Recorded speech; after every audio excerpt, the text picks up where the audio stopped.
ডিবির হাওর। ডিবির হাওর সিলেটের জৈন্তাপুরে বাংলাদেশ ভারত সীমান্ত ঘেঁষা পাহাড়ের পাদদেশে অবস্থিত। সিলেট শহর থেকে ডিবি হাওরের দূরত্ব ৪২ কিলোমিটার। ইমাম, ডিবি, হরফকাটা, কেন্দ্রি বিল এই চারটি বিল এখানে একসাথে ডিবি হাওর নামে পরিচিত। এর আয়তন প্রায় ৯০০ একর। বর্ষাকালের পর বিলগুলো শাপলা রাজ্যে পরিণত হয়। তখন সমস্ত বিল জুড়ে হাজার হাজার লাল শাপলা ছড়িয়ে থাকে। ভোরের হাজারো লাল শাপলা আলোকিত করে রাখে চারপাশ। প্রকৃতি যেন আপন ইচ্ছার মাধুরীতে লাল শাপলার হাসিতে বিলগুলোকে সাজিয়ে দেয় পরম মমতায়। যে কোনো ভ্রমণ পিপাসুদের সারা জীবন মনে রাখার জন্য শাপলা বিলে একটি সকালই যথেষ্ট। ডিবির হাওর তাই শাপলা বিল নামেও সবার কাছে পরিচিতি লাভ করেছে।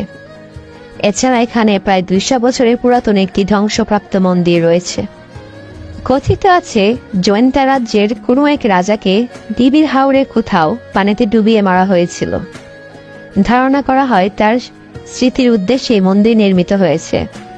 এছাড়াও হরফকাটা ও ডিবি বিলের মধ্যস্থলে রাজা রাম সিংহের সমাধিস্থল রয়েছে। শীতকালে এই হাওর জুড়ে অতিথি পাখিদের রাজত্ব শুরু হয়। তখন সাদা বক, জলময়ূরী ও পানকৌড়ি ইত্যাদি বিভিন্ন প্রজাতির অতিথি পাখিদের কলরবে মুখর হয়ে থাকে ডিবির হাওরের চারপাশ। রামসিংহের বিলগুলো শাপলার সিজনে শাপলার রাজ্যে রূপ নেয়। বিলে ফুটে থাকে অজস্র লাল শাপলা।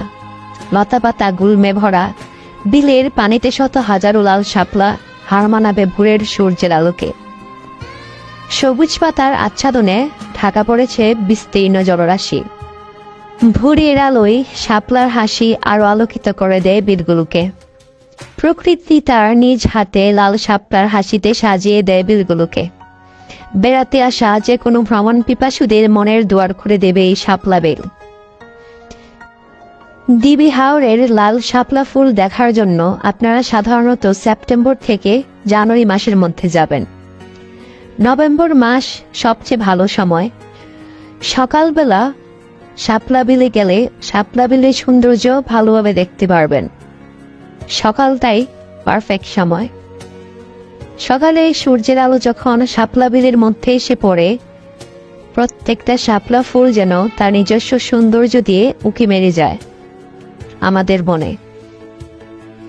তো ভিউয়ার্স, আপনারা চাইলে ঘুরে আসতে পারেন সিলেটের এই শাপলা বিল থেকে। তো আজকের মতো এই পর্যন্তই। সকলে ভালো থাকবেন, সুস্থ থাকবেন। আল্লাহ হাফেজ।